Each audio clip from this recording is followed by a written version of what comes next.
Welcome back to the Deep Dive. Today we're digging into something really timely, Absolutely.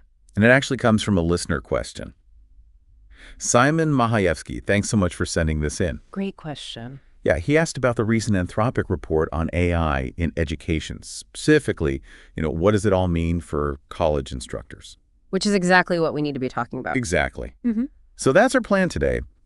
Unpack this report and pull out the key insights for educators navigating this, rapidly changing landscape. Yeah, and it's a fascinating report because of how they did it. They didn't just rely on surveys. Right. They looked at, get this, 1 million anonymized conversations students had with Claude, their AI assistant. Wow, 1 million. That's a lot of data. It really is. It gives us this unfiltered, real-world view of how students are actually using these tools in their studies.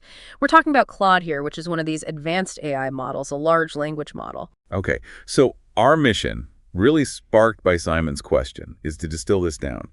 What are the practical takeaways for college instructors from this massive data set? Mm-hmm. Because AI isn't theoretical anymore, is it? It's clearly being used right now. Definitely not hypothetical. It's embedded. So the big question Simon raised, based on this real data, what are the implications for teaching, for learning at the college level? Let's get into it. Okay, so the first big thing that jumps out is that AI adoption isn't uniform across the board. Not at all. Okay, how so? Well, there's a really heavy skew towards STEM fields. Computer science students are massively overrepresented. Really? Yeah, they accounted for almost 37% of the conversations in the data set, but they only make up about, 5% of U.S. degrees? Wow, that's a huge difference. It is. And you see higher use in natural sciences and math, too, compared to their overall numbers. So who's using it less, Yeah. relatively speaking? The report points to fields like business, health professions, and interestingly, the humanities. Their usage rates are lower when you compare them to how many students are actually enrolled in those programs. Any sense of why that might be? Is it just about coding? That's likely part of it. Claude is pretty good at technical stuff like coding help, debugging. Right. Makes sense for CS students. Exactly.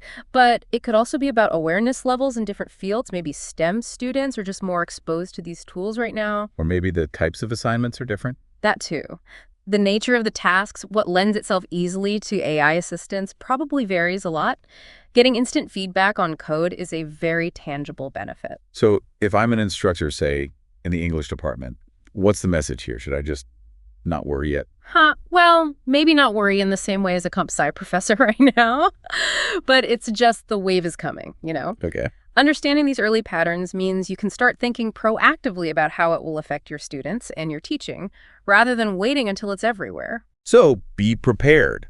STEM folks might need strategies now. Others need to be thinking ahead. Pretty much, yeah. It allows for more discipline-specific planning. Okay, that makes sense. So beyond who is using it, what does the report say about how they're using Claude? What are the main tasks? Right, this is crucial. The top category, almost 40%, was what they called creating and improving educational content. Educational content, like what? Things like generating practice questions, getting help editing essays, summarizing long articles or readings, basically study aids and writing support. Interesting. So they're using it to help them learn, not just cheat. Well, it's complex, but yes, a lot of use seems geared towards learning support. The second biggest use, about a third of the conversations, was for technical explanations and solutions. So like debugging code again, or? Exactly. Debugging code, figuring out algorithms, walking through math problems, that kind of thing. Okay, so learning support and technical help are the big ones. Those are the main two, but there's other stuff too. About 11% used it for data analysis and visualization. Smaller chunks for help with research design, about 6.5%, and even creating technical diagrams, around 3%. So it really spans a wide range of academic activities. It does, from basic understanding to, pretty sophisticated research tasks. Which, for instructors, raises that question again, doesn't it? Yeah. If AI is doing all this, what are the students actually learning and mastering themselves? Precisely. And that leads nicely into the next key finding, which was about the patterns of interaction. Okay, patterns. What do they find there? They identified 4 main ways students interact with Claude. They looked at sort of the level of back and forth. Was it direct or collaborative? Right. And what was the goal, problem solving, or output creation? Okay, so 4 combinations. Direct problem solving, direct output creation. Collaborative problem solving, and collaborative output creation. Yeah. And what's really interesting is that these 4 patterns showed up in roughly equal measure, around 23 to 29% each. Huh. So no single dominant style. Can you break down direct versus collaborative? Sure. Direct is kind of like a quick Q&A. Ask a question, get an answer. Minimal dialogue. Like asking, what's the capital of France? Kind of, yeah. Or maybe give me the solution to this equation. Whereas collaborative involves more of a conversation. Multiple turns, back and forth, refining ideas, the student and AI sort of working together. Okay. And problem solving versus output creation. Seems straightforward. Yeah, problem solving is about finding answers or understanding concepts. Output creation is about generating text summaries, drafts, code, that sort of thing. Could you give an example of each, maybe, just to make it concrete? Okay. Collaborative problem solving. Maybe a student is trying to grasp, say, a philosophical concept. They ask Claude questions, Claude explains, the student asks follow-ups, pushing for deeper understanding. Right, a dialogue. Exactly. Direct problem solving might just be pasting in a multiple choice question from a quiz and asking for the answer. Okay. Concerning. Potentially, yes. For output creation, a collaborative example could be brainstorming an essay outline. The student provides ideas, Claude suggests structure, they refine it together. I see. And direct output creation could be as simple as rewrite this paragraph to avoid plagiarism or summarize this text. Okay. So understanding these different modes is important because, well, some sound more like learning and others sound more like shortcuts. That's a good way to put it. The collaborative modes seem to involve more student engagement, potentially deeper learning. The direct modes, especially direct output creation or just getting answers, raise those academic integrity flags and questions about whether real learning is happening. Right. Which connects to the next bit about Bloom's taxonomy, I imagine. That sounds important. Extremely important. They analyze Claude's responses using Bloom's taxonomy, the framework for cognitive skills, from remembering basic facts up to creating original work. Yep, familiar with it.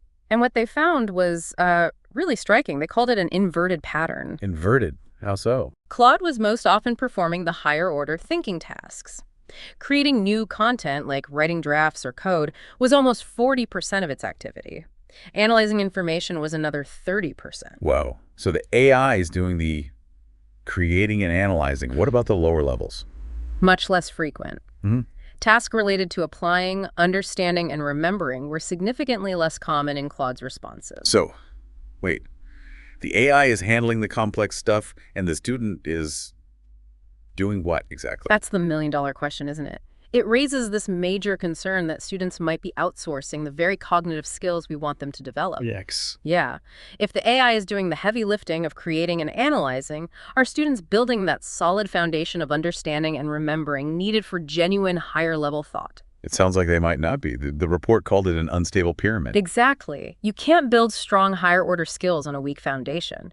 If students skip the lower levels by relying on AI, their overall learning could be quite fragile. That's a huge implication for instructors. We need assignments that makes students do the analyzing and creating, not just watch the AI do it. Precisely. How do we design learning experiences and assessments that ensure students are actively engaging those critical cognitive muscles themselves? Okay. And did these patterns, the interaction types and the Bloom's levels also vary by subject? They did, yeah. There were some differences. For instance, natural sciences and math students tended to use it more for problem solving. Makes sense, right? Yeah, logical. And interestingly, computer science, engineering, and natural sciences math students were more likely to have collaborative conversations. As opposed to humanities, business, and health students, where the split between direct and collaborative was more even. Huh. Any idea why STEM fields might be more collaborative? Hard to say for sure from this data. Maybe the problems are more iterative. Debugging code often involves back and forth. True. What about education majors? They stood out for leaning heavily towards output creation. Though the report does caution this might be skewed if teachers are using Claude to create lesson plans or materials, not just students using it for assignments. Okay. A potential confound. But still, the overall picture is AI use is different across the campus. Definitely. It really reinforces that one-size-fits-all policies or approaches probably won't work.